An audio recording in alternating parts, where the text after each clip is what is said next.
capitalism, all of the gains in automation, it goes to the owner class. All you have to do is have everyone be an owner, and now suddenly any gain in automation is a gain for everybody. If you grow just one thing, it may not grow as well as if it grows with another thing. A good example of that is called the Three Sisters method of farming. There is definitely multi-apartment buildings or multi-families that do passive design. $100 million that they gave to Joe Rogan that they would kind of be out if they breach contract. Is that a bigger number, or is 2 billion a bigger number? I don't know, Zach. It's a tough one. I It's know, really hard. and maybe comparing numbers is not Jeremy's strong suit. Gotta go kill a Jenny. I still don't think you should kill her. I don't think it's a good idea. It's a ghost, dude. Welcome back, everybody, to Bread Theory.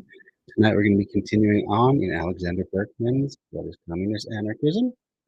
We did 3 chapters last time, but I think we're probably only going to have time for one since we are getting a later start, and this is a longer chapter tonight. So the chapter tonight is called, let me put up one second, Organization of Labor for the Social Revolution. We're really in the heart of the theory part of the book. So, exciting times for this particular book. Yeah, I've been enjoying these last few chapters, especially. The first few sections of the book were more or less laying the groundwork, getting up to the point where we're at now. Excuse me. But now we're really getting into what is behind we're answering the question: what is communist anarchism or anarcho-communism? I don't know that there's much of a difference. Whichever of the two is put first, it usually pretty much means the same thing. But anyway, hopefully later on, my friend Trish and possibly also Nathan will be joining. But for now, she's having some technical difficulties. So we're just going to have to press on without her. Wanted to be able to make sure we got through some of the book today. But as always, if you have any questions, don't hesitate to ask. This is a very introductory text to anarcho-communism or just anarchism in general, on the more collective end of things rather than individualistic. So no bad questions, only bad faith questions.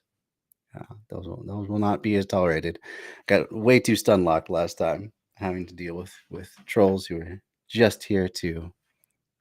I don't even know. That's always, see, when it's someone who's asking questions and I can at least understand what they're saying, that's one thing. But when they're being very oblique and just saying, "Oh, you're not doing things the way I want you to," but then they won't tell you what they want, or you're not answering the question, but then I answer the question. When I can't get a hold of what they're trying to say, that's when I really fall into that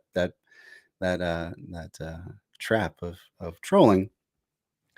Because I'm like, oh, there's something about the way my brain works. I just have to figure out what people are saying before I dismiss them or move on or figure out how to act. I want to believe that people are coming in good faith, and I want to give them as much chance as possible.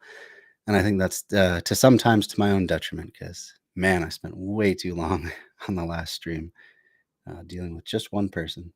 And see, then there was a troll after that, and they were asking good questions. Not particularly difficult questions, but at least they were asking questions that I could recognize. And so we went through pretty quickly with that one. I don't think I even banned that person. I think I just ended the stream at that point because it was at the very end. So anyway, enough rambling.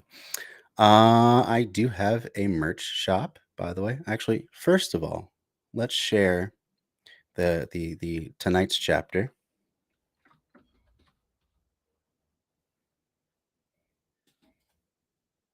One second, I'll put that in the chat there.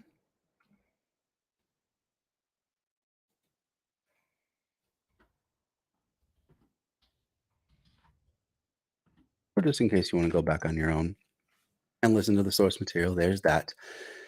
Anyway, what I did want to tell you was that I do now have a merchandise store.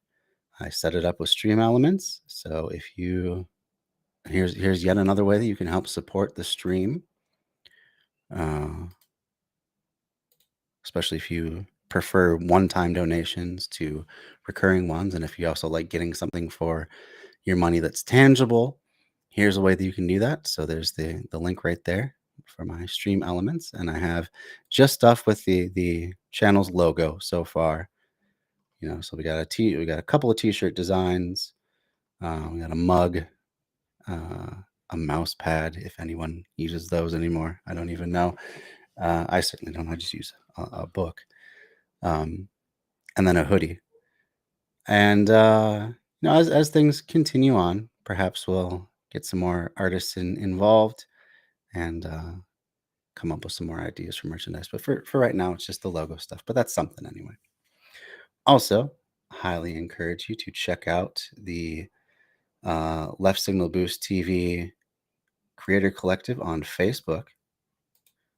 And that is something that I'm a part of. I've been helping to build. We're up to 13 members now. Go check it out there, facebook.com/Left Signal Boost TV. And you can take a look at all the different people that now post to the same page. So whenever they do a live stream, whenever they have a video come out or a podcast or artwork or whatever it is, it's going straight over to that. Oh, hey, Caitlin. Yeah, you're welcome. I do like going through these books, and I have so many ideas of books I want to cover. Getting a bit anxious to finish with this Alexander Berkman one, although I am enjoying it now. There's a lot more that I want to do. In fact, I've been listening to the audiobook of the great Howard Zinn book, A People's History of the United States. And if I had this to do all over, I think I would probably have started with that book, because that just kind of lays out I kind of think of it like a tree. So like we're building this tree of knowledge for ourselves here, and the history that it covers. You see all these branches. So he'll list he just got through Alexander Berkman and Emma Goldman and some of their story. So we could have used that as a branch out to this book, and he goes through W.E.B. Du Bois or Du Bois. It always looks like Du Bois to me, but anyway, I guess it's Du Bois. So that could be another branch. And he talked about Upton Sinclair's The Jungle, which is another book I'd like to cover. So I think if I had started there, that would have given us all the good background to really understand these texts, because, man, the histories that he covers and the way of seeing the U.S. and imperialism in general, and the way that the ruling class exerts its power, the times when it comes closest to having a mask off moment, when labor really starts doing stuff and getting organized, it all just brings everything into sharp focus, and it helps to understand all these other things that we've been talking about throughout. So I'm thinking maybe I'm going to start devoting Monday nights, now that Mike Hoag's class has wound down and we're not doing permaculture on Monday nights. I think I might start doing A People's History, because I did find the audiobook series on YouTube. In fact, why don't I just link that now as well? You can take a look for yourself then. Let me just find it 1 second.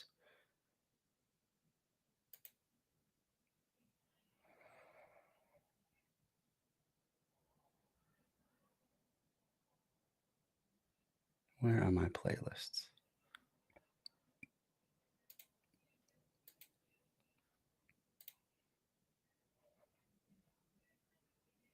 Oh, here we go. So here's Howard Zinn's People's History of the United States. You can check out the live audiobook, or not the live audiobook, the audiobook for yourself. So there's that. Oh, like Chris Hedges, he's got a new book out. The danger always with covering newer books is that I like to actually go through the book, so that, even if you don't end up liking my analysis, or you think that I've left something out, at least you've read the source material yourself, so you can make your own decision about it.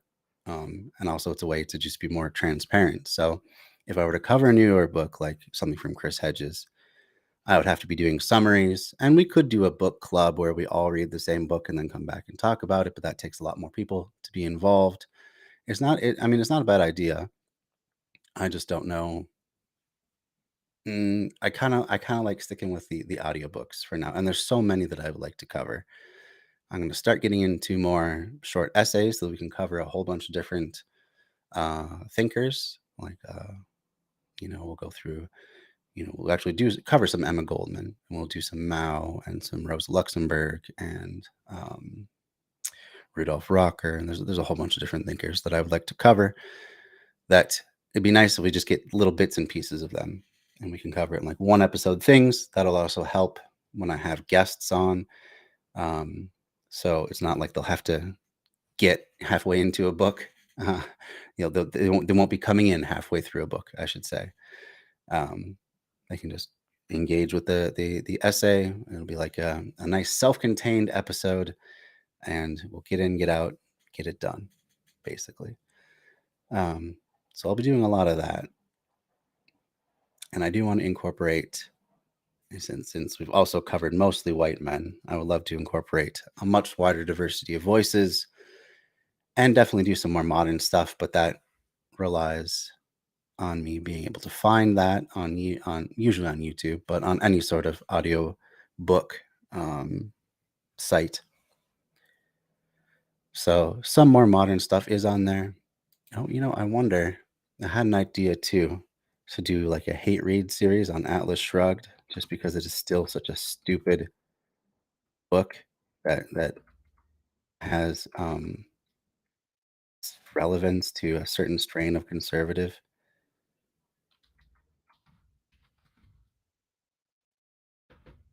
It'd be kind of fun just to go through it. Here's in fact an audiobook of Atlas Shrugged. Whoa. It is wow. Is it really that long? I'm seeing a playlist of it right now. 195 videos. Wow. Each about 10 minutes long. And it is just the audio. There's not even pictures along with this either. Oof. Maybe we'll do that from time to time, just as kind of a fun pressure relief thing. Boy. That is very long, though. But if I can find it on YouTube, I think it should be fair game. That usually means that the worst can happen is I get a claim against the particular video. And since I'm not monetized at this point anyway, doesn't matter to me. Zeppelin, all right, that's a good one. That's definitely going to get me copyright stricken, though, unfortunately. And of all things, to copyright, music is the one that they just jump all over you about. Like, you can't have any seconds of music most of the time. Asada Shakur. Okay. That's another one. Again, I have to find it. It's usually the best bet if I can find it on YouTube, an audiobook version of it, because that way I can be pretty assured that I'm not going to get a strike, at least for doing it. At most, I would get a claim, and any money made from that particular video would go to the original author, which is fine with me. I'm doing this more to get the educational material out there than to make money. But yeah, good suggestions. And I do have also a Discord, and this is another great place for stream suggestions. Type that out right? Yes. So you can follow that link there. You may have to go to Twitch in order to click on it. I'm not quite sure. But there's the Discord for the channel, and there's a section for suggestions for the stream. And that would be a great place for these sorts of things. But anyway, I think it's about time to get into the book. So let's pull it up. As always, we're using Audible Anarchist. Really great YouTube channel. They have tons of stuff out there for free, read by volunteers. It's really good stuff, I have to say. Let's see, how many people have even watched this? Is that only 539? Wow. Criminally underrated.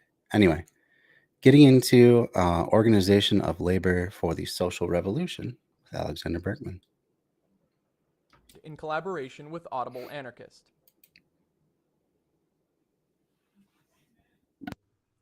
Chapter 27 Organization of Labor for the Social Revolution. Proper preparation, as suggested in the preceding pages, will greatly lighten the task of the social revolution and assure its healthy development and functioning. Now, what will be the main functions of the revolution? Every country has its specific conditions, its own psychology, habits, and traditions, and the process of revolution will naturally reflect the particularities of every land and its people. But fundamentally, all countries are alike in their social, rather antisocial character. Whatever the political forms or economic conditions, they are all built on invasive authority, on monopoly, on the exploitation of labor.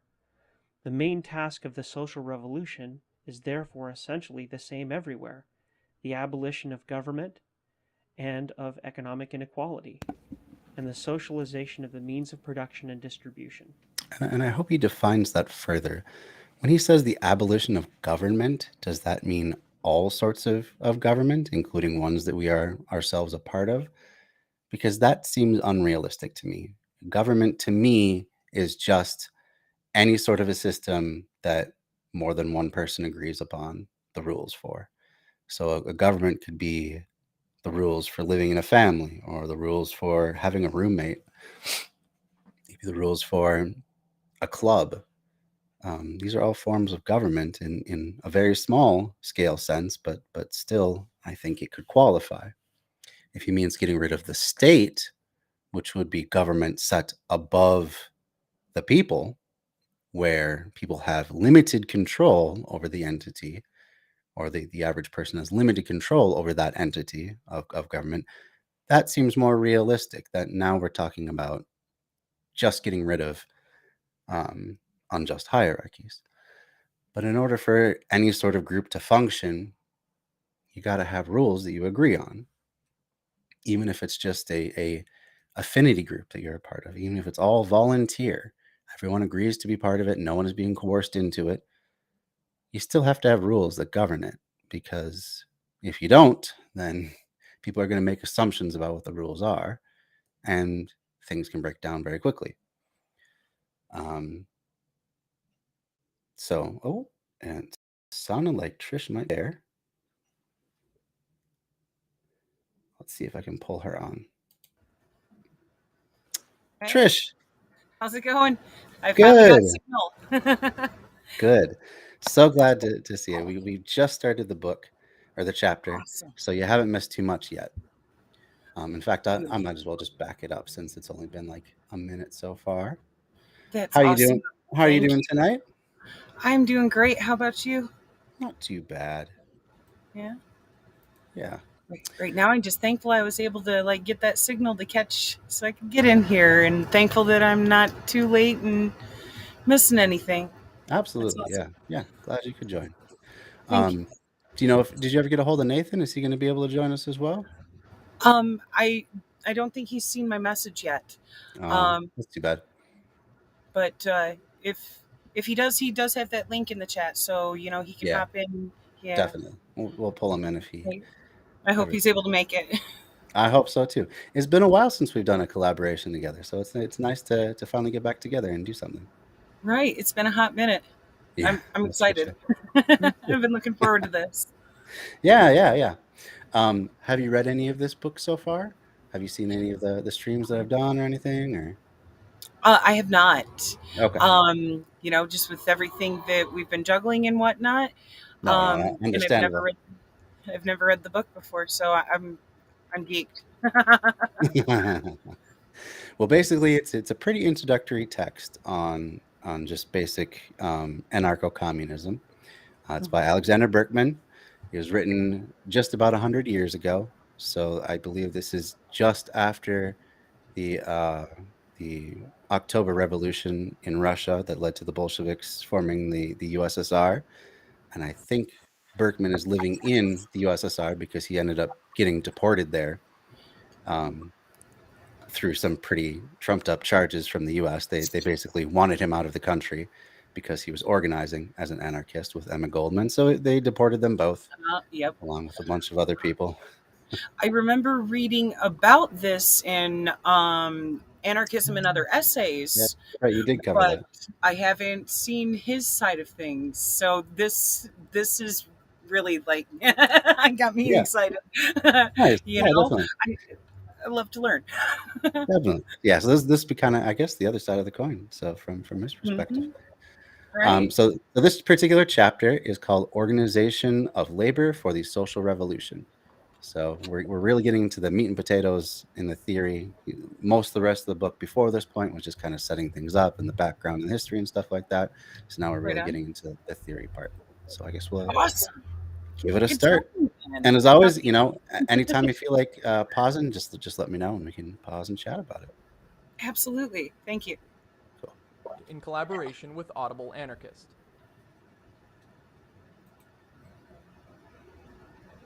Chapter 27 Organization of Labor for the Social Revolution. Proper preparation, as suggested in the preceding pages, will greatly lighten the task of the social revolution and assure its healthy development and functioning. Now, what will be the main functions of the revolution? Turn it up just a little. Every country has its specific conditions, its own psychology, habits, and traditions, and the process of revolution will naturally reflect the particularities of every land and its people. But fundamentally, all countries are alike in their social, rather antisocial character. Whatever the political forms or economic conditions, they are all built on invasive authority, on monopoly, on the exploitation of labor. The main task of the social revolution is therefore essentially the same everywhere: the abolition of government and of economic inequality, and the socialization of the means of production and distribution. Okay, so this is the part that I was just putting on earlier. So he talks about the abolition of government, and I kind of wonder what he means by government. If he's talking about just the state, like as an entity that's kind of removed and above the people, or if he's talking about any form of governance. Because to me, it doesn't seem like you can really do much of anything unless you have an agreed set of rules with the other people that you depend on. And to me, that's kind of the basic form of government. That could be a family, that could be a social club, that could be a political organization, that could be a a municipality. So it's at minimum a social contract. Yeah, exactly. So yeah, anytime we got that social contract, to me that's government. So doesn't quite seem realistic to me to do away with all government, because people got to learn to get along with each other. People have to have an agreed set of rules. But perhaps the state, that seems like more of a realistic goal. And usually how anarchists look at things is they talk about things like confederations. So you have your basic unit of government, whether that's a village or a neighborhood or something like that. And at that level, whatever level you can manage like a direct democracy at, that's kind of the basic unit of government. And then you just kind of voluntarily associate with other neighborhoods, other villages, until you form a city government. And then cities would confederate into regional government, regions into like a national government, and so on and so forth. So it's very similar to kind of the way that, if you remember back to State and Revolution, it's a lot like what Lenin was talking about. It's just kind of from the other direction. So instead of having a top-down order imposed, where you still have a lot of control local level, like Lenin talked about having politicians only make a workman's wage and be able to be recalled at any time. All that same thing would take place in an anarchist system. It's just the basic unit of power is the local one, and then you're kind of, it's more like a UN system where everyone agrees voluntarily to associate at the higher levels. Right. That bottom up ends up making for the accountability that is absolutely necessary. Especially when it's like, hey, you fuck up, you're impeached, any reason doesn't matter. That's right. You violate those terms of that social contract with your community, you're done. Not like what we have now of them just doing whatever the hell they want and calling Yeah. themselves representatives while not representing us. No, It's no, putting the power in the people's hands. right, absolutely. That's why I tend to like the more anarchist ideas of political organization, but I still think Yeah. there needs to be some sort of organization, because otherwise, even if you have a really nice, well-functioning small community, if you have some sort of bigger entity that comes and threatens you, like say a capitalist nation, far be it from a capitalist nation to ever invade a socialist minded one, but let's hypothetically say that happens. So hypothetically that sort of thing happens, you're going to want to have more than just one village standing against a major empire. So that's where these sort of larger structures come into play, in my opinion. So all right, let's move on in the chapter. Production, distribution, and communication are the basic sources of existence. Upon them rests the power of coercive authority and capital. Deprived of that power, governors and rulers become just ordinary men like you and me, common citizens among millions of others. To accomplish that is consequent primal and most vital function of the social revolution. We know that revolution begins with street disturbances and outbreaks. It is the initial phase which involves force and violence. But that is merely the spectacular prologue of the real revolution. The age of long misery and indignity suffered by the masses burst into disorder and tumult. The humiliation, the injustice meekly borne for decades find vent in acts of fury and destruction. That is inevitable, and it is solely the master class which is responsible for this preliminary character of the revolution. For it is even more true socially than individually that whoever sows the wind will reap the whirlwind. The greater the oppression and wretchedness to which the masses have been made to submit, the fiercer will rage the social storm. All history proves it, but the lords of life have never hearkened to its warning voice. Yeah, I think there's a lot of truth to what he's laying out right there, that usually it is the ruling class and their cruelty and their also apathy towards the plights of their workers that ends up being kind of the seeds of their own destruction. Right. Yeah, We're I've seeing been going that right now. Yeah. Jeez, that's for sure. But yeah, that's definitely true. I mean, labor has been so weak in the US since about the 1980s. And then all of a sudden, all it took was a pandemic and people really being in a desperate situation. And all of a sudden, you have this labor movement that's popped up out of nowhere, without anyone really even guiding it. It's just these various organizations, say an Amazon warehouse, a Starbucks restaurant or shop or whatever, just kind of spontaneously being like, you know what, we're really getting a raw deal. Let's do something about it. And they act. So it's been great to see. Absolutely, especially seeing across so many different areas of production, like all the way down to bakers, and it's something that just it's like that end stage capitalism caused this to seed itself and sprout everywhere. Yeah, and it's fucking beautiful. It is. This is like Reagan's chickens coming home to roost, basically. This is the entire neoliberal experiment for the past 3-4 decades, all coming back and blowing back in the face of the people that have been cheerleading it this whole time. Exactly.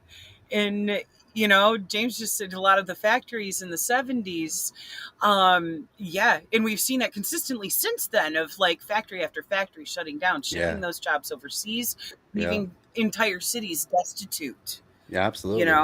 Yeah, the old iron belt became the Rust Belt, and I mean that's happened in Minnesota. That's happened across the Midwest up into the East, and yeah, automation and outsourcing have really decimated a lot of manufacturing. Although there still is manufacturing in the United States, people don't focus on it as much as like Silicon Valley and tech jobs and stuff like that. But there is still manufacturing jobs. We still produce a lot of stuff. It's just been really hard, especially, okay, like I've seen it firsthand with the auto industry because I'm from Flint. The big three pulled out and fucked Flint completely. Oh, yes. You know, it's still devastated from that. There's been a lot of recovery as far as some new businesses popping up and stuff like that are bringing some life back to the downtown area. And I love to see that because a lot of it is families opening restaurants, things like That's that. cool. Some of my friends have done that. But it was a vacuum for so long of like, there's nothing here. Do you want to work at a gas station or do you want to work at a fucking McDonald's or a Taco Bell? Good jobs just weren't there. And now some of that is starting to come back, but it's still, you know, and I can only imagine how many other cities have had similar cases, whether it be automotive, whether it be other forms of manufacturing. It's just, when that happens, it is destructive utterly to the entire economy locally. Absolutely. Yeah. I really feel for those people. I mean, if only the Democrats had not squashed their only populist candidate in Bernie, then maybe we could actually done something for those people through this pandemic. Like, could you imagine if it was Bernie instead of Trump, and then the pandemic hit? Like, what the different response would have been? He would have used that immediately. He would have seen that opportunity right there to, like, you know, had he not gotten socialized medicine by then, that would have been the push right there. I can almost guarantee it.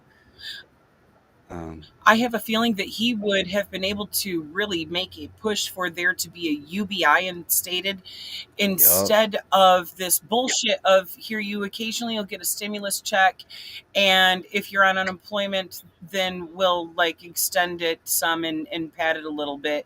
That right now there's a lot of states that are trying to fuck the people over and be like, wait a minute, you qualified under the parameters at the time, but we changed the rules and we decided we're going to backdate them and tell you that you owe us tens of thousands of dollars in back pay from being able to qualify for the COVID coverage for unemployment and fucking people. And it's like, are you serious? This should have been a UBI for everybody to make sure that no matter what your situation was, would have been the easiest. Quality of life.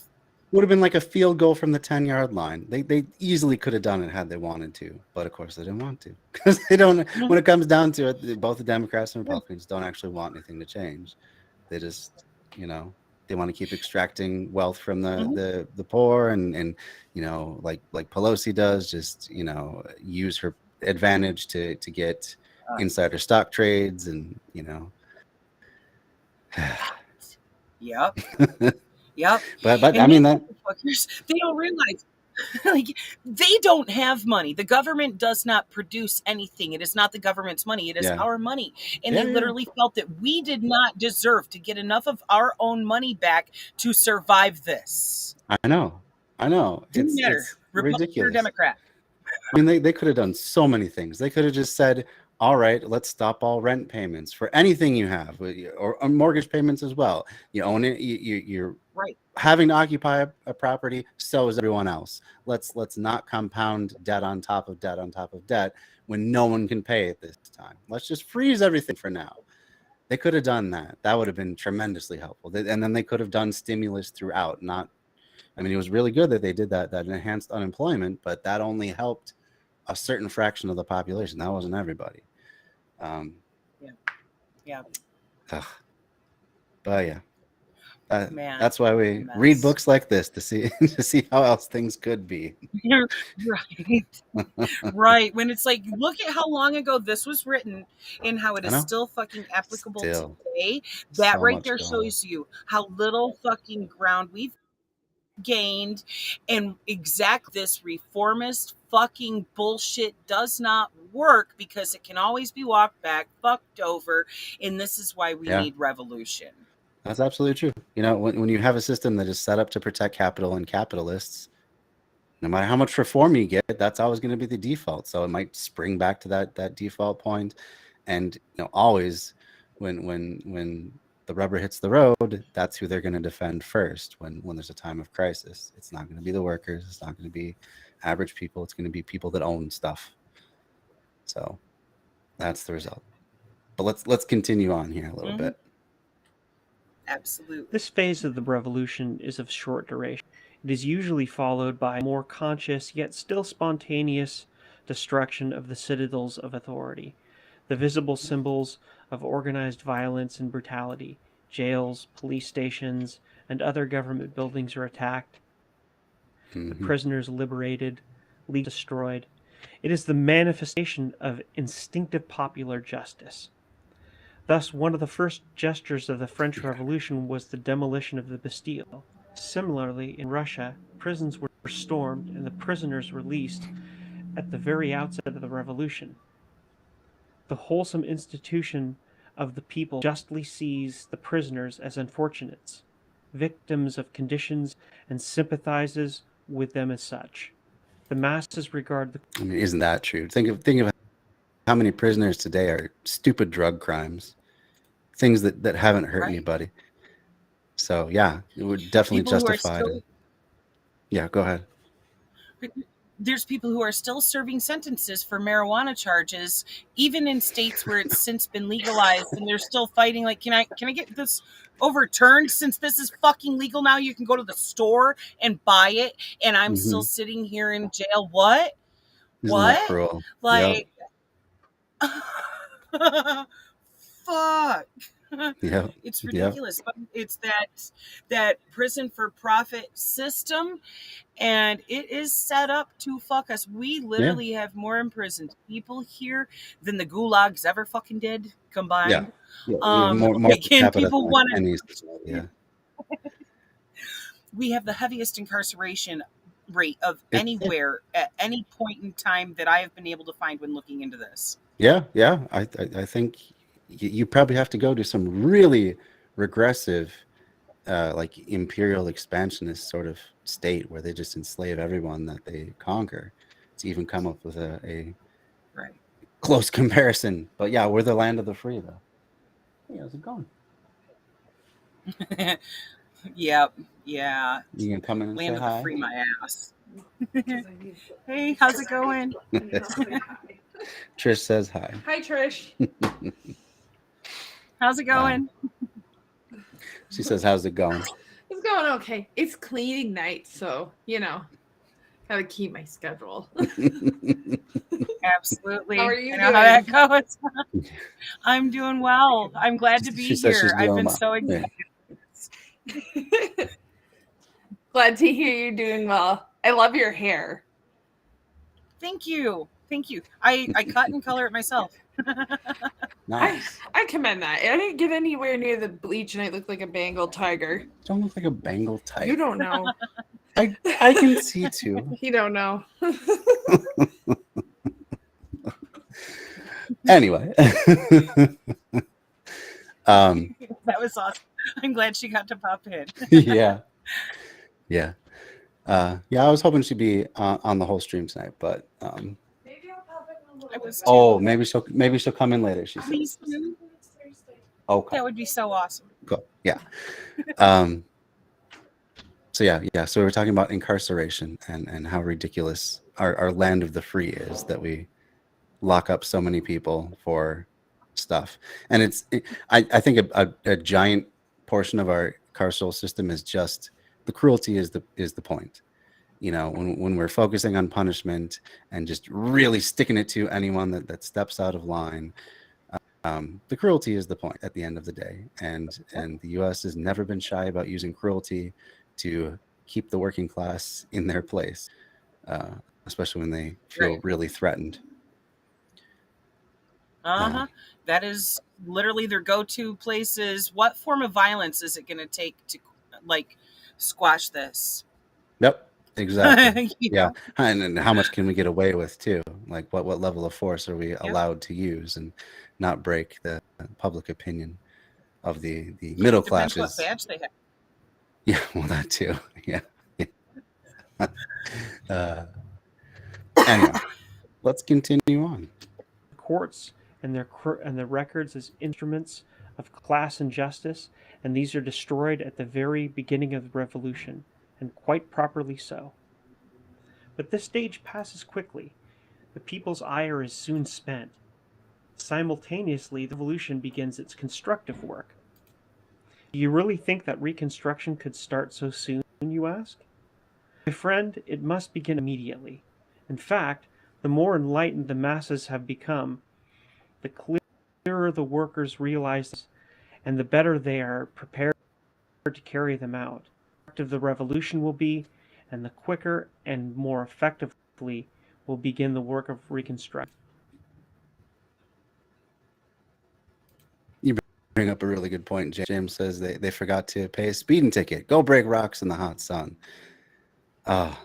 There's so many examples of people that have gotten to the carceral system that way, just like they didn't show up to court because they couldn't get a ride to the court date or whatever, and then they end up having to pay a bigger fine, or in some cases serve a sentence.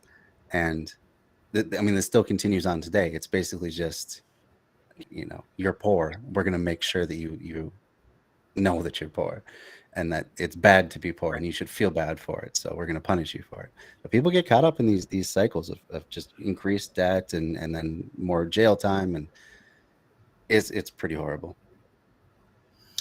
It is, and it's extra oppression on top of oppression, and especially when they try to frame it like being poor is somehow a character flaw, something you incurred by doing anything, instead of you just didn't win the birth lottery. That's mostly what it comes down to. Yep. Or you happen to be part of any number of other oppressed classes that get fucked when it comes to, even having access to proper education, to proper fucking job resources. I mean, we still see systemic racism really hurting people of color in these vicinities even harder. And it's like, oh, okay, so we're going to make sure you stay extra poor and extra imprisoned. That's fucking, it's just the new way to control. I mean, it's like the title of that recently, The New Jim Crow.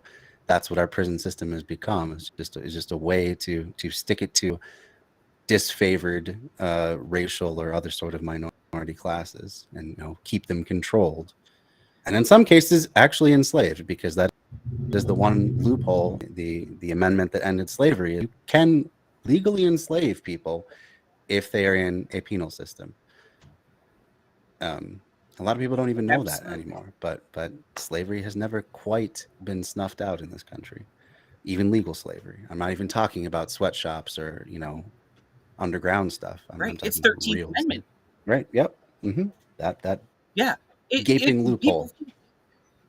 People think that it eliminated slavery, and they don't read the fucking asterisk fine print, except for if you're imprisoned. So if you're imprisoned, then we're going to be able to enslave you there. And yes, James, I mean, mostly, specifically here in the U.S., it's Black and Indigenous people hit the hardest with this.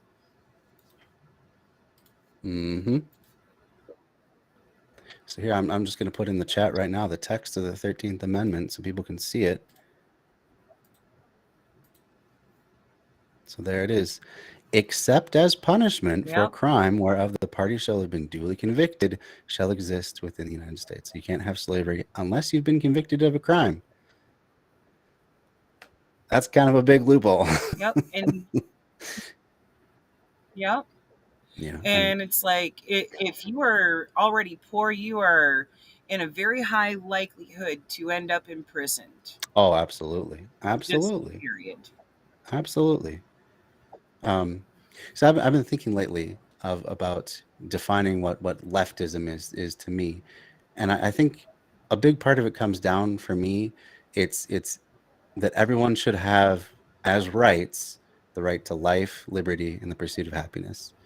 And that means, let's start with life.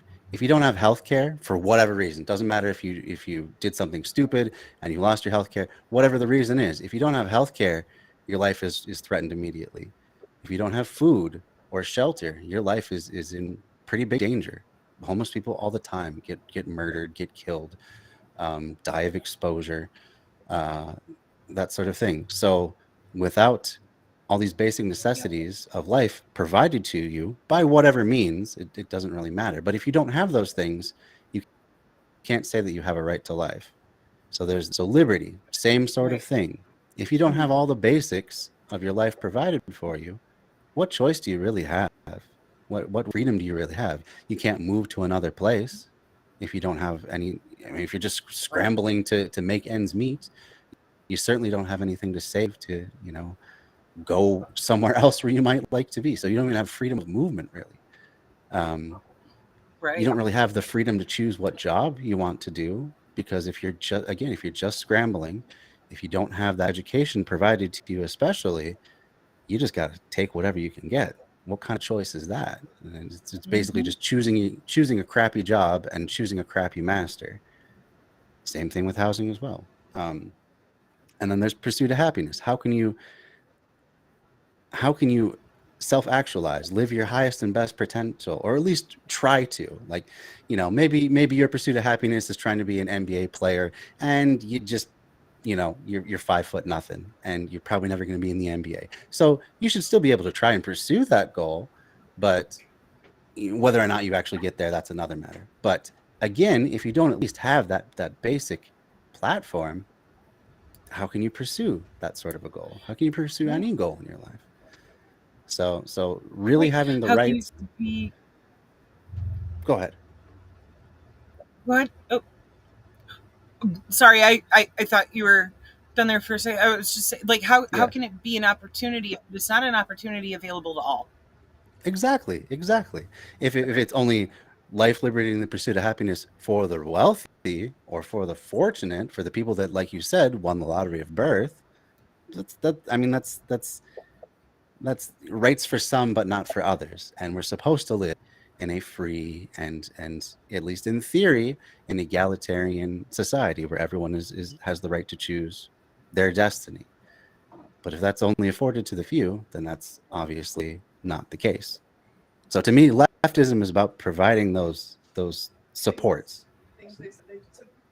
The things that in like things like the Declaration of Independence, we say we are our aspirations, but we never end up living up to. So Amanda's singing in the background there. I hear, and it's beautiful. Oh, Trisha says you have a beautiful singing voice. Oh, thank you. One of my kids. You're welcome.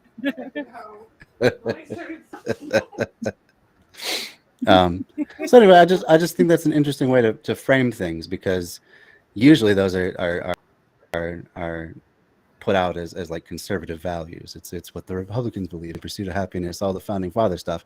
But if you actually take that at what that means to actually have those things, you realize that at the very least you have to doing some leftist stuff and provide for everybody. So I think it's something that most people can get behind. Who can be against the right to life? Hopefully not the right to lifers, for sure, to start with. Hopefully they would be on board with having a right to life, like a real right to life.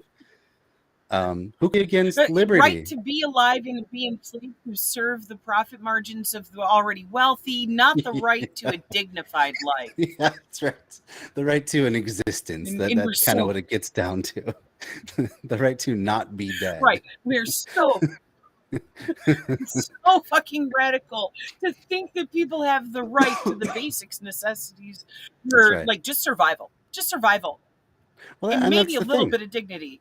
When you start really thinking about it, all these so-called radical policies, well, how radical are they when you get down?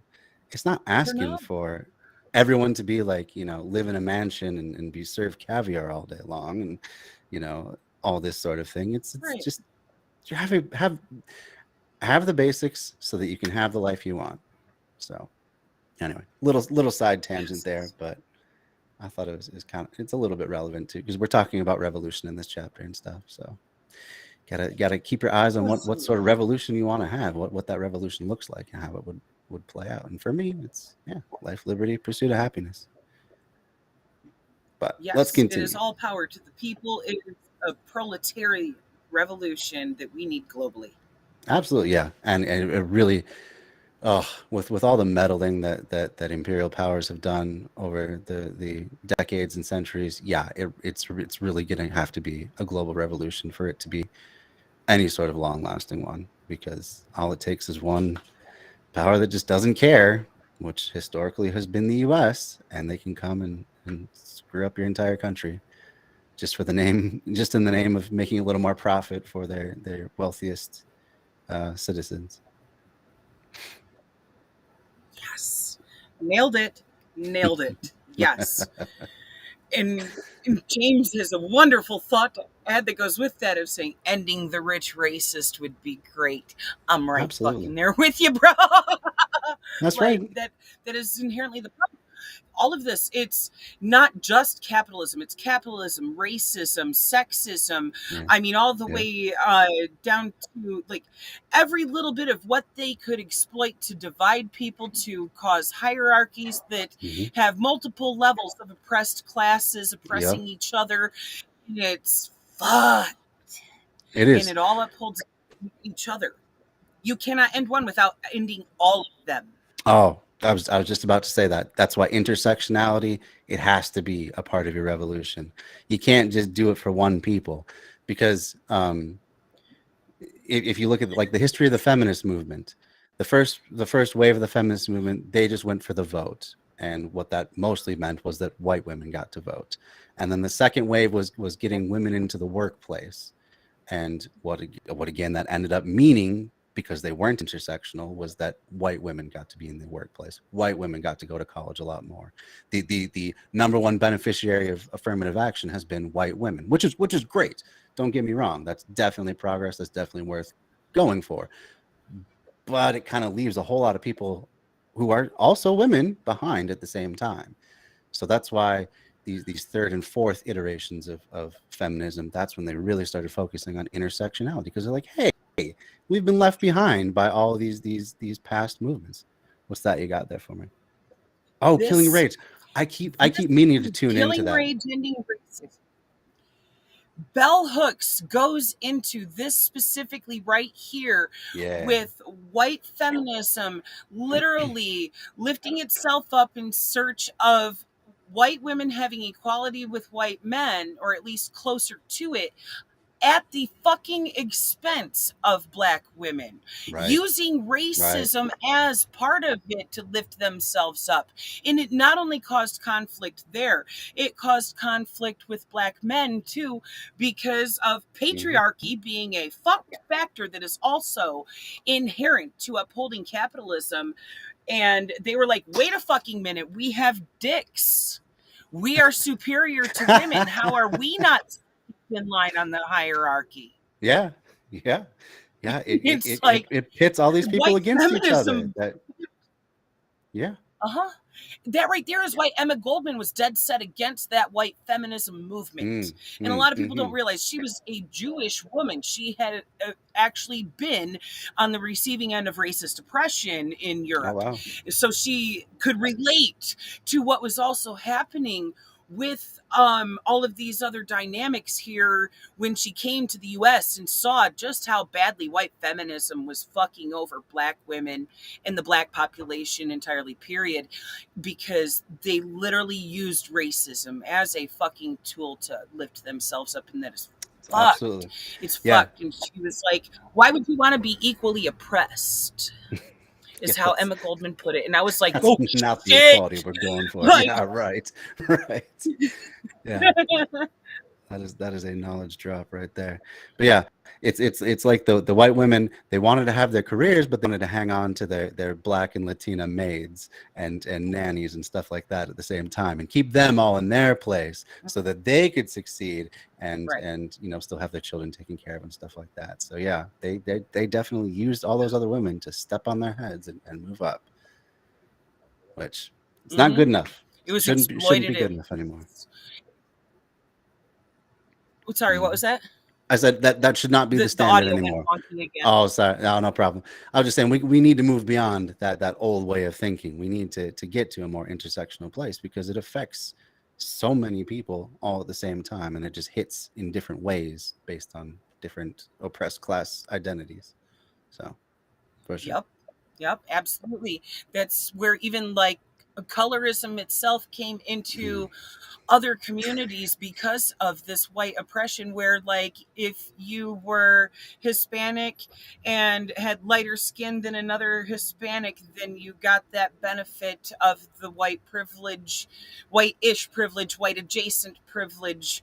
Or if you were black and mixed, especially, and were what they called then passing, Oh, yeah. then there was a certain level of privilege there in it, and it fucked so many people. It caused such harmful damage of just how this colonizer fucked mindset impacted so many people, and it's just reprehensible. Absolutely. It is. It is. It is. Yeah. And if they were to just turn around and instead of using their privilege to step on others, use that privilege to be out at the fore of the movement and provide shielding for other people, and that's a way to kind of flip everything, kind of flip the script on things, where you are now using your privilege for a good thing. You're not people malign your entire movement because you're saying, no, I'm just like you, people who are usually white and male, but I'm saying that I stand with this movement. So you can't say that, you can't smear this entire movement. You need to actually confront the things that they're saying. You can't just push them aside. You can't sideline their ideas. So, as white people, Because allyship is important. yeah. And you can also use your allyship to help elevate other people's voices too.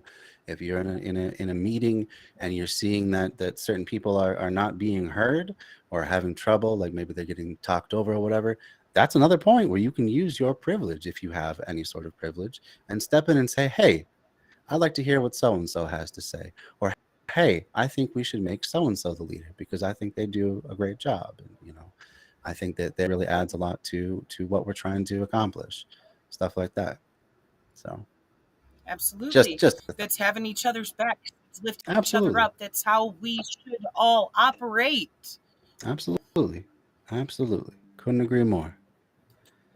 All right, let's move a little bit further into the chapter. Are you not too hopeful? No, I don't think so. I'm convinced that the social revolution will not just happen. It will have to be prepared, organized, yes, indeed, organized just as a strike is organized. In truth, it will be a strike. The strike of the universe of an entire country. A general strike. Ooh, that's a powerful term. I've been reading A People's History of the United States, Zinn, and one of the themes that keeps running through this book as he talks about these various movements and stuff like that is when the people get to the point of a general strike, it scares the shit out of the ruling class to the point where they will like break any law. They will hang leaders. They will use things like the Sedition Act and stuff like that to get people thrown in jail. They are scared witless when you start talking about a general strike, because they know it's powerful, that when it's not just United Auto Workers or Kellogg's or Amazon or whatever, it's not just one group going on strike, but every worker going on strike all at the same time until everyone is uplifted. They can't do anything about it. There's not enough strike breakers from anywhere that they could bring in to fix that sort of a problem. So they are terrified when that word comes up, which means it's one of the most powerful things that we can do if we can get enough people on board and accomplish it. So absolutely. You said that beautifully. I could not think of anything that was even needing to be added to that, because that was clear and concise and nailed it. I appreciate it. You're welcome. Thank you. I love Yeah. your perspectives. I always Oh, have. thanks. Thank you so much. So yeah, You're I was welcome. saying before you were on, I was saying that since I've been reading through this people's history of the United States, and I start seeing all the different authors that I've been covering on my channel and been interested in myself popping up throughout the timeline that he's laying out. I'm like, wow, maybe I should have really started with this book when I started my channel. So I think I'm going to start doing that book maybe on Mondays.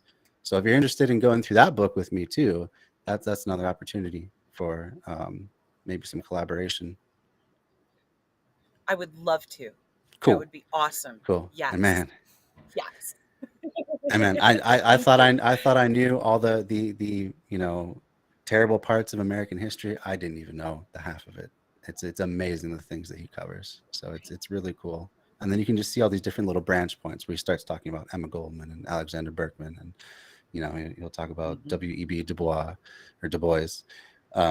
He'll talk about just all these different things, and they're like, oh, it's just kind of like a little footnote that you can go explore later on your own. But this kind of forms like the basis that makes all this other stuff make a lot more sense. Like you can just see that those patterns throughout U.S. history and imperialist history and stuff like that. So I think I'm going to start that up.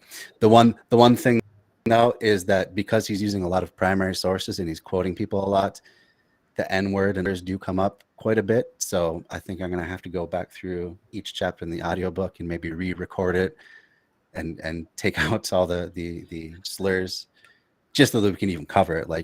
Or maybe just, the boop, just to just like that beep in over the it, something audio like that. over that, because it's like, and I understand a lot of the books that we have read have dropped that a lot. I mean, especially, Seize the Time, Bobby Seale. So many N-words that, I mean, we were pausing and going, radio edit. Like, it's so, I mean, we didn't have an audiobook for that. We were reading that ourselves, and we're like, we are not, nope.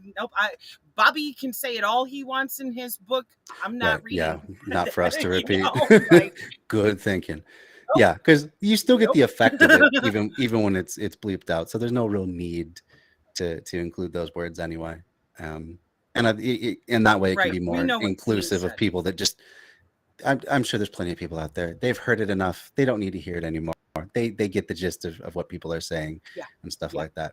And I understand why Zinn put it in there is because that's literally the that people were saying, and he's directly quoting them. But I think for our purposes, we can get the education across without saying, Yep. 100% agreed. Yeah. All right. So, continuing on. Let us pause and consider this. How do you imagine a revolution could be fought in these days of armored tanks, poison gas, and military planes? Do you believe that the unarmed mass and their barricades could withstand high-power artillery and bombs thrown upon them from flying machines? Could labor fight military forces of governing capital? It's ridiculous on the face of it, isn't it? And no less ridiculous is the suggestion that workers should form their own regiments, shock troops, or a red front, as the Communist parties advise you to do. Will such proletarian bodies ever be able to stand up against the trained armies of the government and private troops of capital? I mean, no. and that's even less true today with having the most well-funded and advanced army ever in existence. The best any sort of armed insurrection. Oh God, that too. Yeah. That's fine. No problem. But yeah, the best that any sort of armed insurrection could hope for would be like guerrilla tactics. But then there's like the mess ends up getting muddled to a lot of people. They don't understand why you're fighting, and also even still, you're fighting the most advanced army world.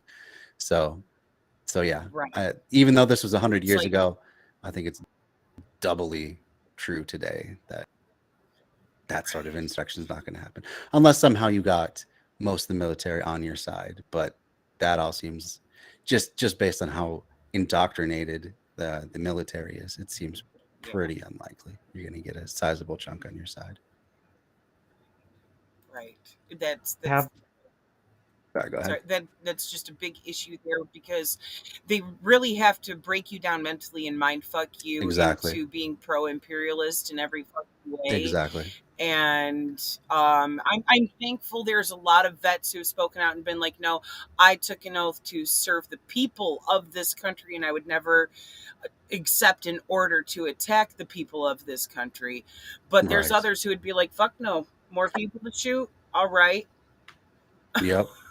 That's true. That's true. I mean, you look how casually a lot of conservatives talk about just machine gunning down Antifa or Black Lives Matter rallies and stuff like that, and how they're just, oh, let's just do that. Right. And like, it could be, they're driving their cars into them. Right. Well, that too. So you could pass off some of that as just bravado and tough talk and stuff like that. But you're right. Yeah. Then they start actually running their cars into protests and shooting people. And yeah. So it's not, for a lot of people, it's not just talk. They definitely will commit violence against people that they see as basically subhuman, which is everyone that's not exactly like them in every way. Yep. They feel entitled, and they have just this fantasy about it. Like, that's their dream. Yeah, it's these really sadistic fantasies. It's, man, humanity has some really dark corners that it can go into, and these people are all on board with that stuff. It's right. Yeah. It's like, this is what we are up against, to even try to have equality and equity. Right. Yeah. It's not as though we're not just saying that, hey, let's trade places and we'll be the masters now and everyone else can be the servants. Everyone to have this stuff. We want, like I was saying earlier, everyone to have life, liberty, pursuit of happiness. Really basic things, just everyone have a good life that they have meaningful control over. And they're like, oh my God, that means that I have to give up everything I own and I'm not going to stand for it. And they just lose their minds. It's insane. I don't understand that mentality, but it seems to be pretty common, unfortunately. True. All too true. Right. The least chance? Such a proposition needs only be stated to be seen that it is impossible folly. It would simply mean sending thousands of workers to certain death. It is time to have done with the obsolete idea of revolution. Nowadays, government and capital are too well organized in a military way for the workers to ever be able to cope with them. It would be criminal to attempt it, insanity to even think of it. The strength of labor is not on the field of battle. It is in the shop, in the mine, and factory. There lies the power that no army in the world can defeat. No human agency can conquer. In other words, the social revolution can take place only by means of the general strike. And what he's saying is true, in that is definitely our greatest source of power, is just collectively saying, no, we're not going to have your bullshit anymore. We demand fair lives and fair compensation. Otherwise, we're all walking, not just a few of us, all of us. But as Howard Zinn was going through in this People's History of the United States, when that happened, when they had these very large scale strikes that really started making the capitalists afraid, they did get to the point where they were bringing in the army and they were starting to shoot people and push them back to work at gunpoint. So I think it's just something we got to keep in mind, that even if we are ourselves being peaceful and simply just standing up for basic human dignity and rights, that's not going to mean that the other side is not going to be incredibly violent and cruel to us in order to keep the status quo. And that's the thing too, that, part of this needs to be an understanding that, okay, if we are going to do a peaceful protest and action, that if we are even armed for our own protection, then we are at risk of being anywhere from arrested to killed by the cops. Yeah, just shot dead. And if we're not armed, if we're not prepared to defend ourselves, then we're at risk of being killed by, the Mhm. extreme right winger Yep. racist fucking people who want to take everybody out. And that's why it's so important. And I'm saying this in also a self-crit manner, because I need to get my shit together and get back to training. But we really need to be trained in hand-to-hand combat to be able to defend ourselves, doing martial arts, things like that. Yeah. Because that might be the thing you have to protect you That's legally, true. and just life, protect your life. It's a risk every time you do a direct action. Absolutely. Yeah, you definitely have to know how to handle yourself, especially if you're going to go up against real fascists who are they're just itching for any chance to shoot people that they hate. I mean, Right. we saw that with the entire Rittenhouse incident. That's what he went there to Yes. do. He had these power fantasies about blowing away minorities and BLM protesters and Antifa and all this stuff, and he lived it out. So they will use any excuse for violence. Yep. And trying to pretend like he was protecting property. And it's like, first of all, it's not your property. You You didn't even claim know you the were people. protecting. Yeah. The owner of said that you don't know, you ain't got shit to do with you. That's Didn't ask right. you to protect shit. You wanted an excuse to go play live action fucking shoot 'em up video games. Fuck you, kid. Go home. Or at this point, go to prison, because he didn't take the option of staying the fuck home that day. Yeah. He could have just stayed home. He could have not brought his gun to the protest, and no one would have died because no one was threatening him with a gun. Right. But anyway. In that footage, of just one brief thing in that footage, one of the guys that he shot, he said that he was shooting because he felt threatened. The guy had thrown a plastic bag that had like an empty Gatorade bottle in it or something, and it didn't even go far enough to come near Kyle, let alone touch Kyle. And even if it had fucking directly whacked him, it is a fucking empty Gatorade bottle in a fucking plastic grocery sack. That is not a threat against even a bruise, let alone your life. You do not have the right to fire your firearm. That's right.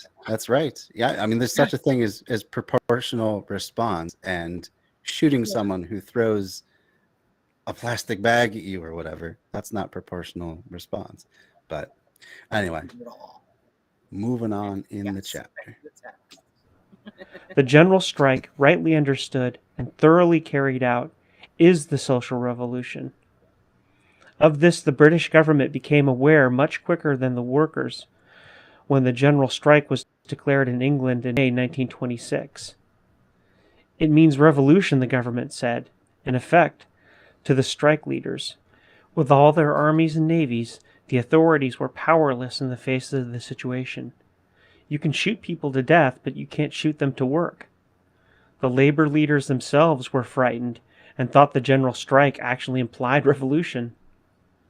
British capital and government won the strike not by the strength of arms, but because the lack of intelligence and courage on the part of the labor leaders, and because the English workers were not prepared for the consequences of a general strike. As a matter of fact, the idea was quite new to them. They had never before been interested in it, never studied its significance, potentialities.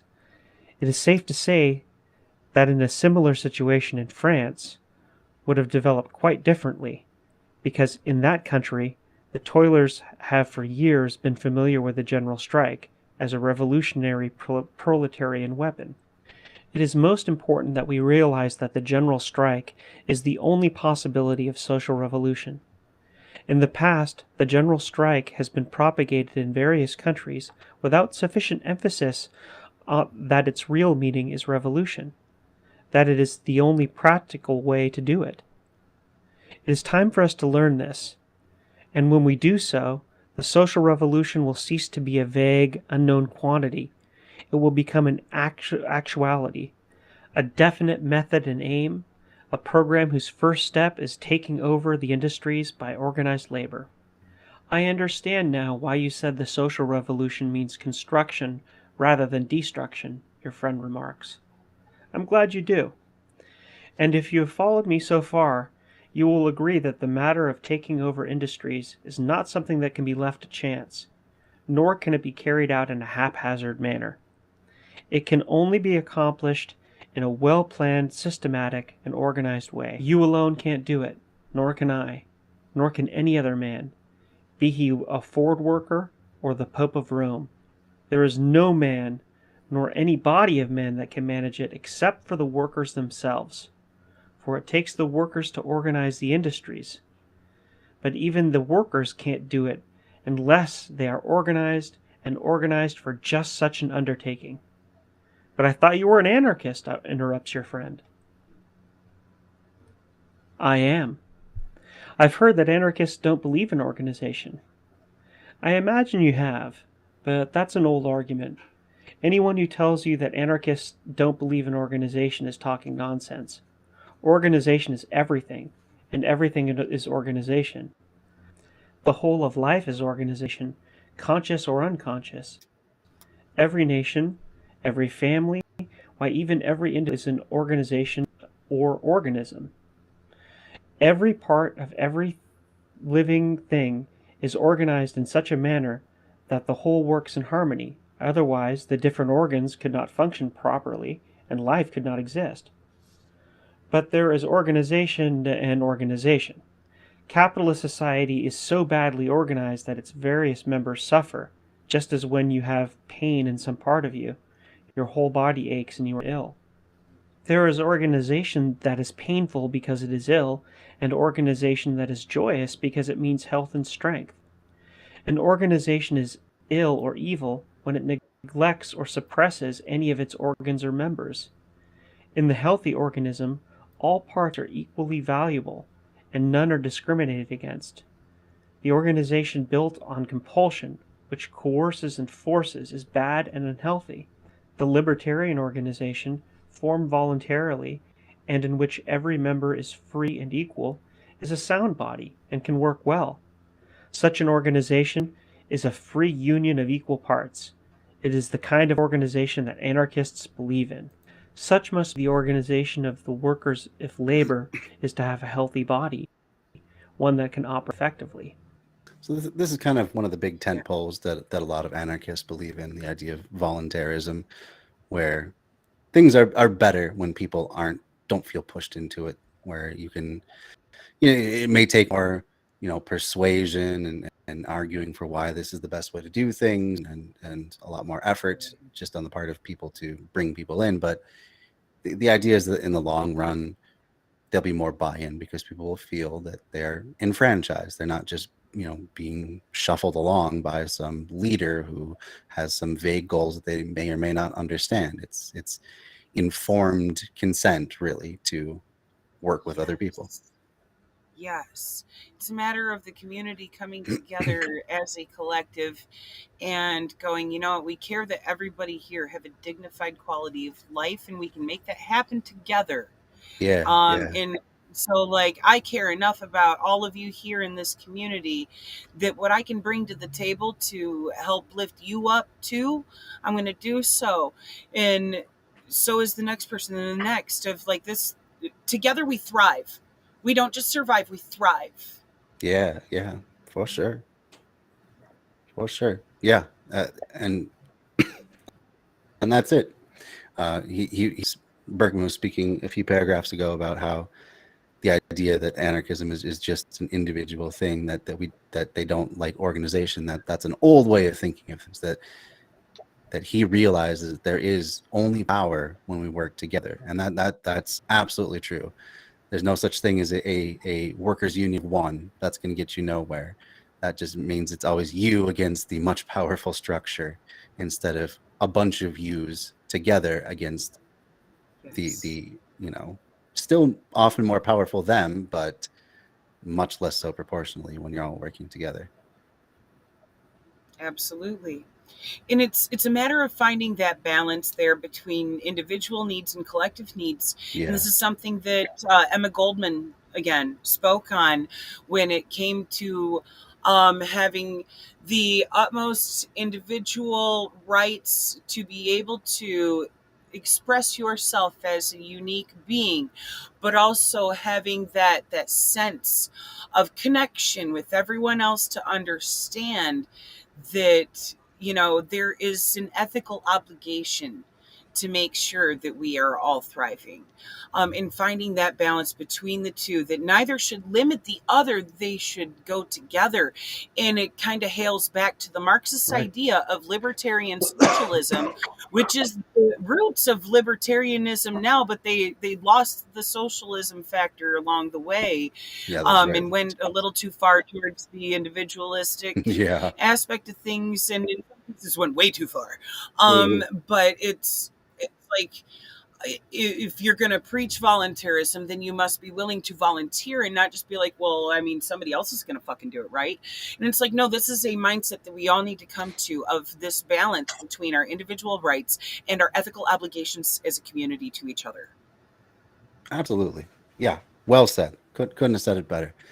Yeah, there has to be balance, because you don't want to trample over the individual rights of people, especially when it comes to things that, like if you're part of a historically suppressed class of people, you definitely don't want to be trampling on those people's rights. You need to uplift them.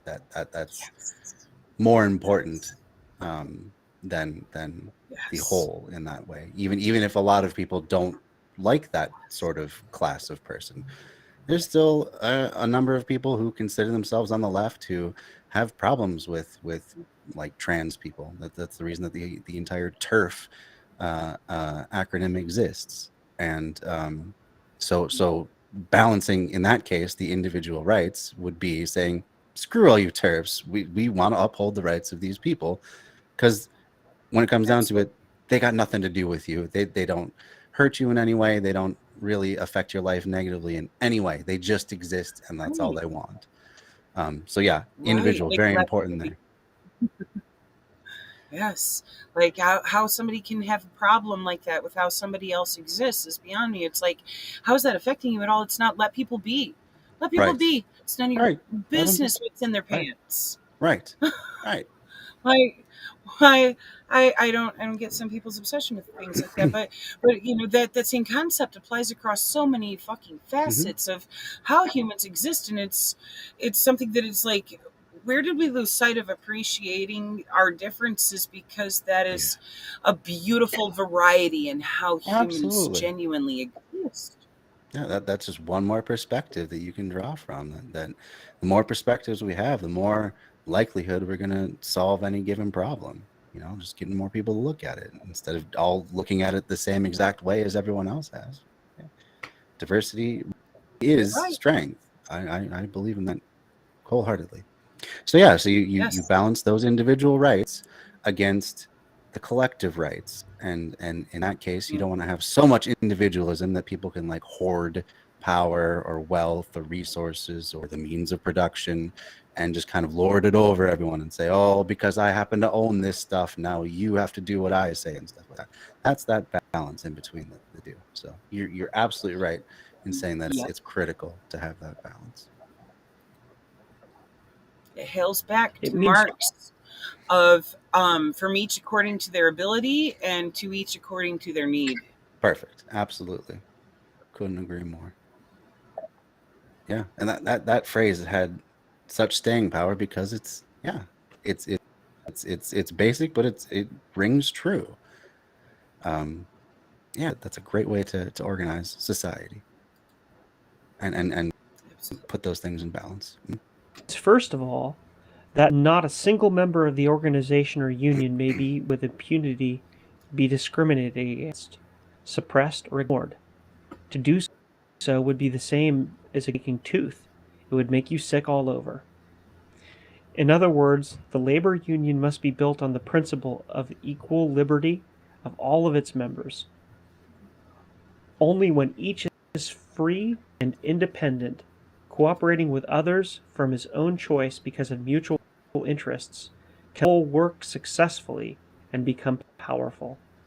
This equality means that it makes no difference what or who the particular worker is, whether he is skilled or unskilled, whether he is mason, carpenter, engineer, or day laborer, whether he earns a little or much. The interests of all are the same, all belong together, and only by standing together can they accomplish their purpose. It means that the workers of the factory, mill, or mine must be organized as one body, for it is not a question of what particular job they hold, what craft or trade they follow, but what their interests are. And their interests are identical as against the employer and the system of exploitation. Consider yourself how foolish and inefficient is the present form of labor organization, in which one trade or craft may be on strike, while the other branches of the same industry continue at work. That is a big part of the history of the conflict between the AFL, which was the craft unions and very conservative as far as labor goes, and then the CIO, the Congress of Organized Labor. I'm not sure exactly what the acronym was, but yeah, it was there's those two different ways of looking at it. So the AFL, yeah, maybe they're whatever union. They also tended to represent the quote unquote skilled laborers and stuff like that. So I don't even know what a good example would be, but someone that is not just sitting on a factory line doing one repetitive thing, but he would be more of an artisan or a crafts person. So I guess it would be more like the train engineer, perhaps, rather than the train, the guy that just hooks up a car or something like that, or is a conductor or something like that. So there's a big conflict between them and then the CIO, which wanted more of a inclusive one. And then you get to the IWW, which wanted to have a union of everybody, of all workers together.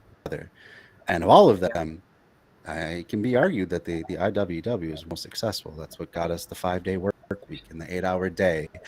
And at cost of blood, at the cost of some of their members being executed literally for their beliefs. That's what happened after the Haymarket riot.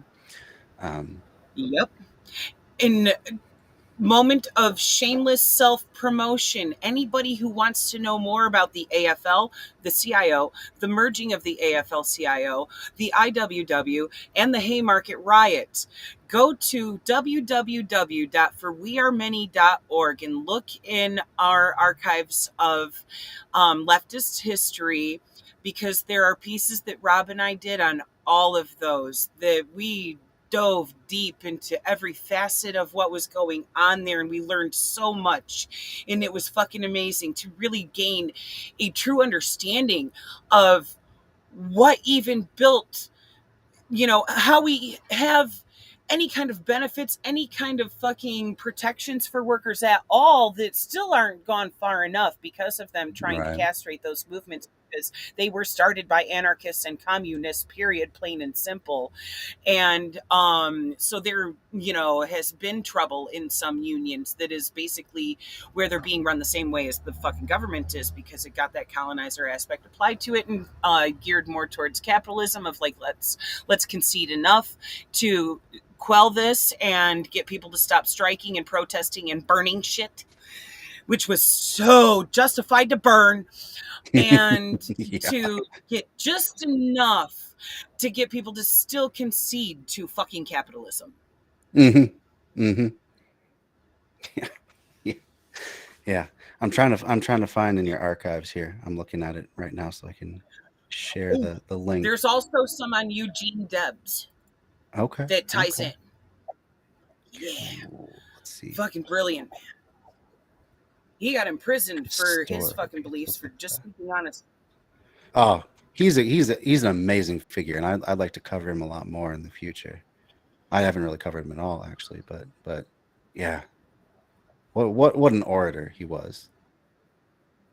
Let's see. Right. And that's what scared them. He inspired people.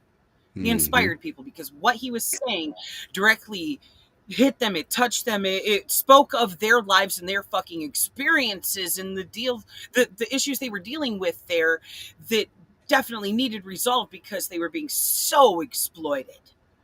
Yeah. And he spoke the voice of the people, and the system went, oh, fuck, we can't have this. Put him in jail. Let's accuse him of trying to incite violence when, he was simply speaking out for people's rights as human beings, as workers. Very true. Very true. let's see what we can find on Eugene Working Debs. class hero. Yeah. And he didn't as radical. He definitely was radicalized by the things that he saw. Yeah. Yeah. Yeah, you can see him growing in his progression and moving further left as he learned more, because he already had that baseline experience of working class person himself, and how he just shifted and gained understanding and inspired more people to do the same. It was beautiful, and it was so fucking threatening to the system, because that's the thing. A lot of people today do not realize that the entire purpose of the formation of unions in the first place was to do as Marx said and seize the fucking means of production where the That's people right. would own their fucking labor value, have a stake in the companies where they work at, that they would be owned by the employees and run by the employees as co-ops. You know, people seem to have it fucked up and think that communism means state-owned economy, and it's like, Doesn't have to be. no, that means owned. Yeah, and you can do Like, state socialism as long as the people have direct control over the government. Then it's just, yes, you know, it's like the government is the glove and the people are the hand, so they're working hand in glove to produce the same sort of results that you would just directly owning the means of production. So yeah, so it is possible like, to have like a state socialism that is good and just and fulfills the people's needs, but it doesn't have to be that way. There's plenty of other configurations, like you're saying. You could just be more direct. You know, people. You could just pass a law outlawing capitalist formation of businesses, basically, saying that in order to like Cuba. have an enterprise, yeah, exactly. To have an enterprise, it has to be worker owned, and that's it. Boom, you have de facto socialism, basically. At least the bare bones startings of it. So yeah, good stuff. And when it comes to like even the things that should be technically like public assets, of those being state owned, like utilities and things like that, it still must come with that accountability to the public, if that is publicly controlled. Not this ruling government, but a government that is of and by and for the people, which they like to fucking talk about here, but it's never been. Yeah, because the people that they've always had in mind are the rich white landowners and business owners. They just didn't spell it out that way, but that's who they wanted to have the government for. But you know, whether it was just aspirational, or they were just trying to let everyone, or both, into thinking that they were a more free society and open society. I guess the result is the same. It's gaslighting. Yeah. It is a way. Yeah, manipulating people's realities so that so many Americans literally believe that they live in a free country that's meant for them, and that they have real control over their government and stuff like that. But that's always the key: is do the people have control? Because that's your basic definition of socialism: people having control of the means of production, whether that's directly owning it or through a government, just using that intermediary to, you know, equitably distribute the means of production and all the products that it makes and services. It still has to have it all comes down to people having the ultimate control and saying it. So right. And once again, I must hail Cuba for this, because like when it comes to like those utilities being a public owned thing, like you don't pay a water bill and or electric bill in Cuba. Why? Because that is a resource that is owned by the people. It might be regulated by the government to make sure that everybody has it, but that government is 100% accountable to the people. And you know, like their Communist Party consists of over 90% of their population. Right. Yeah. Yeah. Those the naysayers always like to bring up, oh yeah, they have high voter turnout, there's only one party. Well, I mean, they don't have 100% voter turnout, so obviously people aren't being forced to vote. So that must mean that they at least see a value in voting, and a lot of people see a value in voting. So when they have 80-90% turnout, unless there's a gun to their back, that must mean they actually find value in participating in the system. And you wonder why America has such low voter turnout. I mean, it's not just apathy or people being too coddled or spoiled or whatever. It's because people don't feel like they really have a voice, and in most cases they don't. Especially the higher up you go in American politics, that is absolutely true. They don't call the Senate the millionaires club for no reason. It's because you have to be part of that ruling elite in order to even run campaigns and stay in power.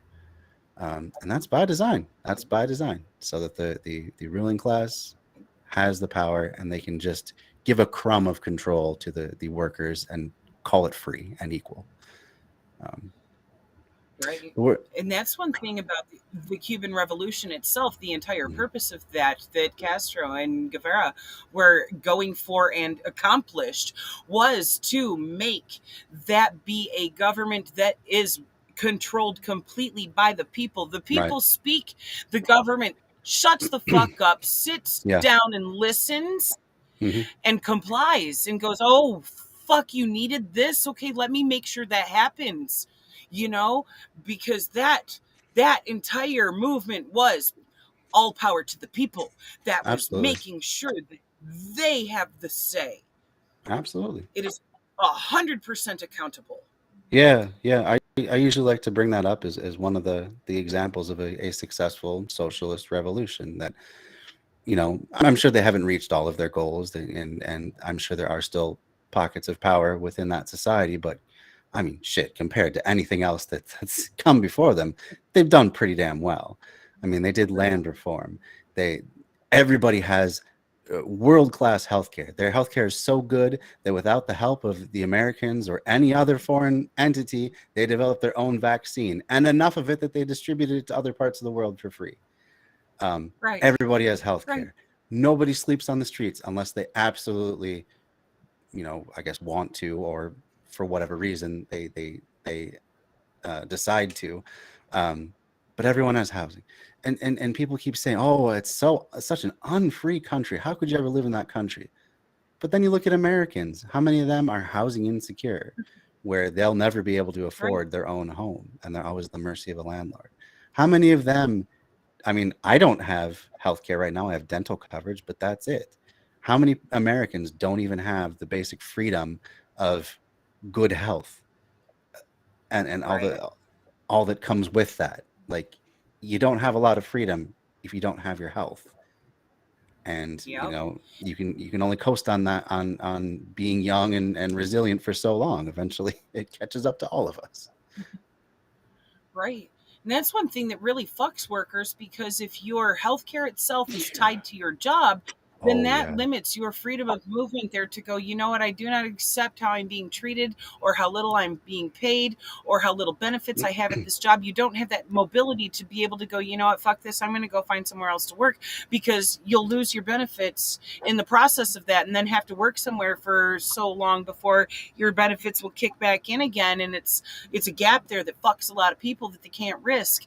And so they are stuck being beholden to miserable working situations that they don't see a way out of. Whereas if we had universal health care, people would have that mobility to go, you know what, I can say fuck your shit and leave your employment because you are not being an adequate employer, and go elsewhere, because I don't have to worry about losing my ability to stay alive in the meantime.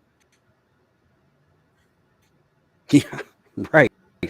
That's kind of a big coercive measure to keep you in your place and to keep you not looking for any sort of better position. Is you might die. It's a pretty big stick. I'm trying to look up a statistic. There was a survey recently that asked how many people would leave their job if it wasn't for that, that very question of having health care. I'm not finding it right now, but let's see. I'm gonna try one more search. Pull that up because it was appealing.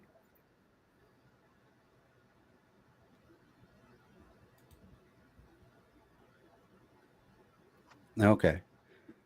So here's one site, and I will link it. In fact, I'll share it as well. I can share this tab. The only reason more Americans haven't quit their jobs is healthcare. And when did this come out? Oh, so this was in November. So this was in the midst of the Great Resignation. And it says, as the Great Resignation continues and U.S. employers worry about their talent pool, one of the oldest tools for retaining workers is coming in handy. Health insurance benefits. Listen to the way they phrase that too.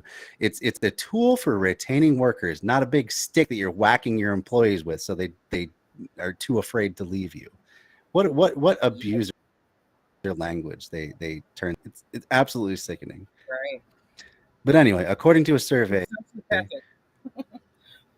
yeah, according to a survey of 1,400 adults conducted by YouGov, an online insurance marketplace, 35% of workers, both part and full time, who get health insurance through their employers would be very or likely to quit if that weren't the case.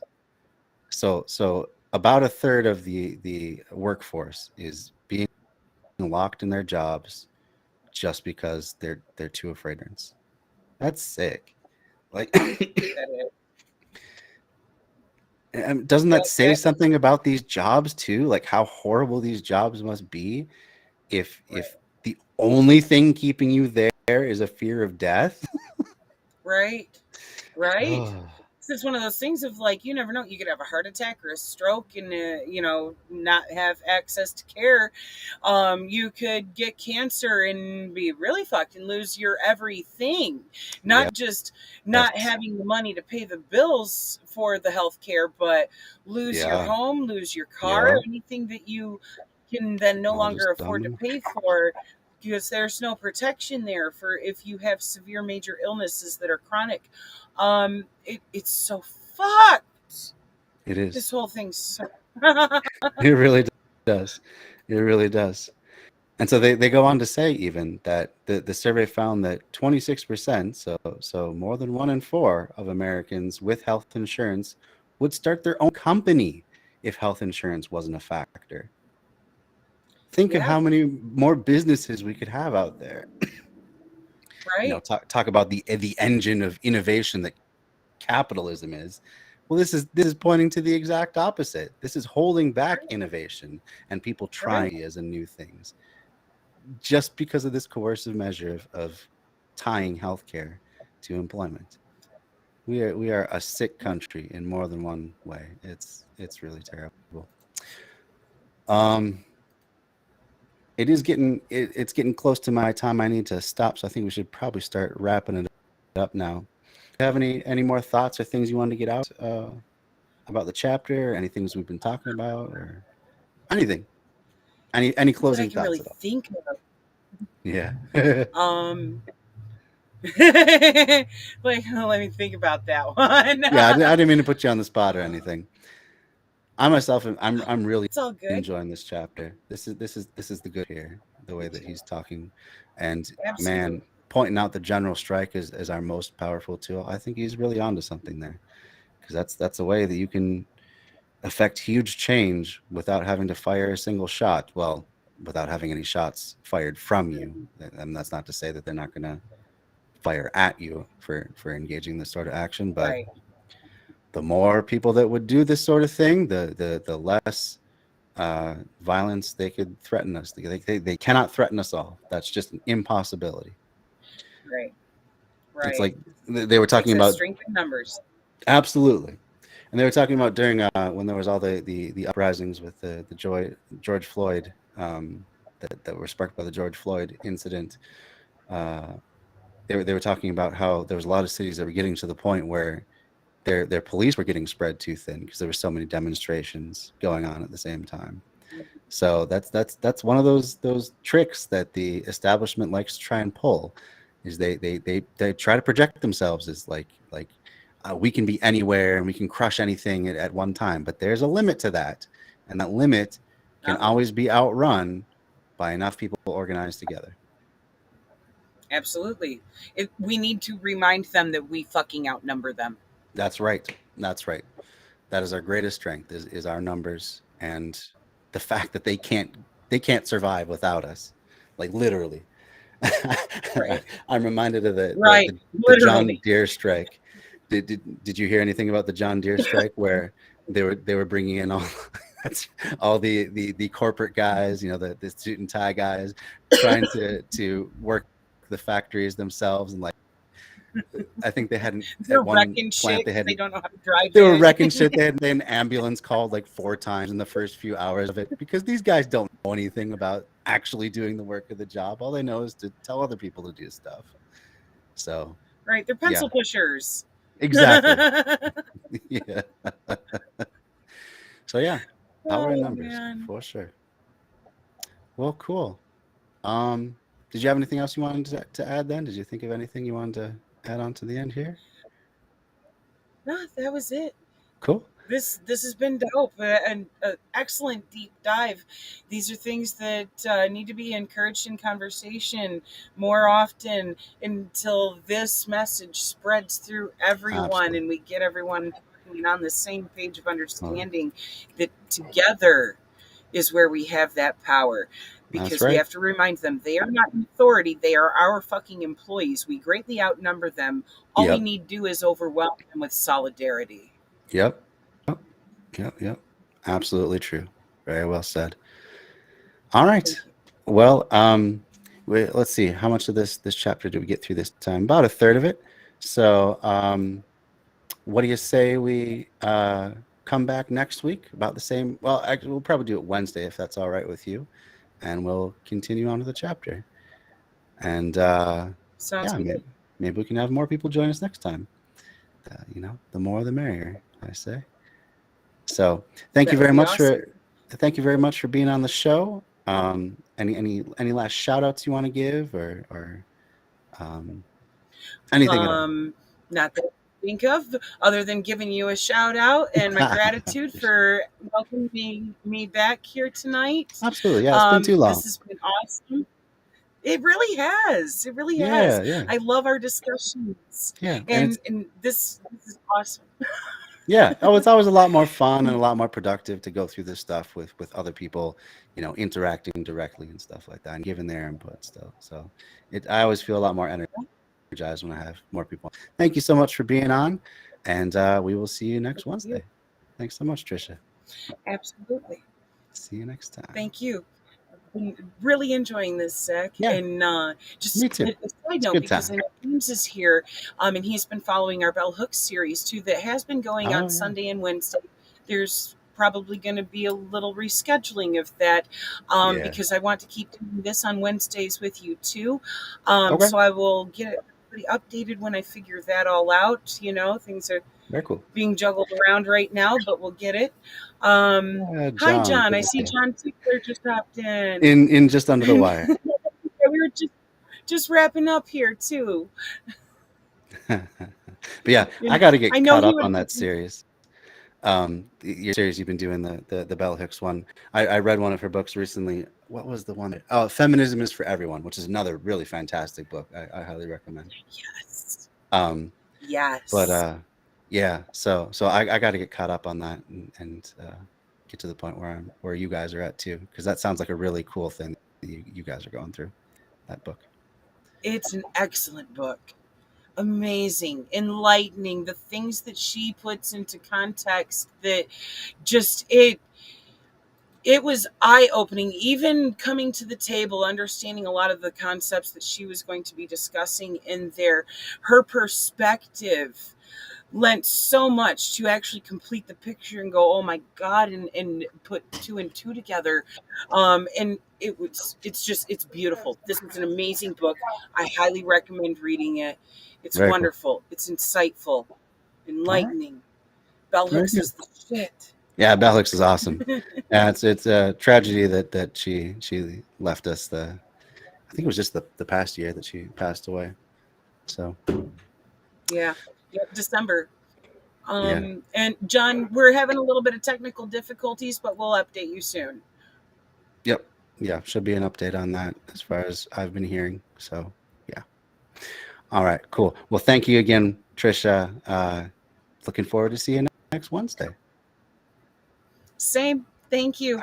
Have a good I night. love this. I'm thankful Yeah, to be me back too. here with you. Good stuff. A lot of fun. Absolutely. All right. Have a good night. All right. Man, I really do love going through theory with other people on the stream at the same time. And I always feel like tons more energized just to have people to bounce ideas off. And thank you all so much for being in that too. I don't mean to downplay you guys at all, but it's just something different when you have that face to face, reaction to the content that we're going through. So yeah, we made it about a third of the way through, as I was saying earlier. We'll continue on, see how far we get next week. But good to see a lot of familiar faces in the chat tonight. Thank you all for joining.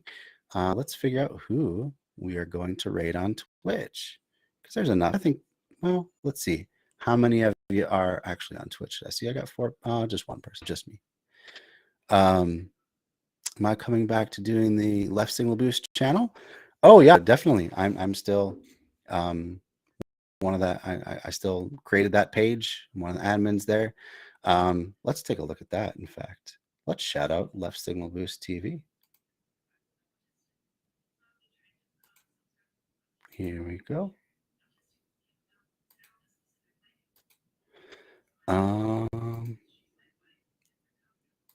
Did I share it? No, I did not share it. Here it is. Yeah, check out Left Signal Boost TV. So as you can see, we're still accepting applications. These are all the people that we have as members of Left Signal Boost. So we have the 3 Left Show, Democratic Socialist Almanac joined recently. Bread Theory, of course, is this channel. Recently, Brenton Lengel, author of Snow White Zombie Apocalypse and Darude, Shadow of the People.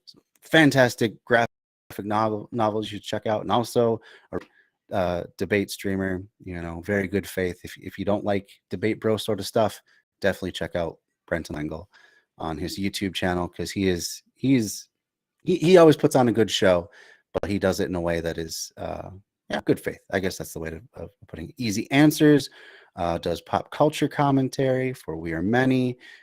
Green and Red podcast, a recent one. They go in deep with their guests. They're really great podcasts there. Left in the Basement, they do like an interview show where it's just 3 guys who sit in the basement and talk about leftist ideas with all sorts of people, usually working class people, but all the stuff they do is really cool. We have The Mind of a Skeptical Leftist, who's had some really great panels and guests on recently. Poor Pearl's Almanac does a lot of permaculture and homesteading stuff. The Revolutionary's Garden also does permaculture and homesteading stuff. And then White Opium Art, our first dual artist, has joined recently as well. So go check it out at facebook.com/Left Signal Boost TV. So how left do people need to be? How I put it is basically left of capitalism. If you're okay with doing away with capitalism, then I consider that left.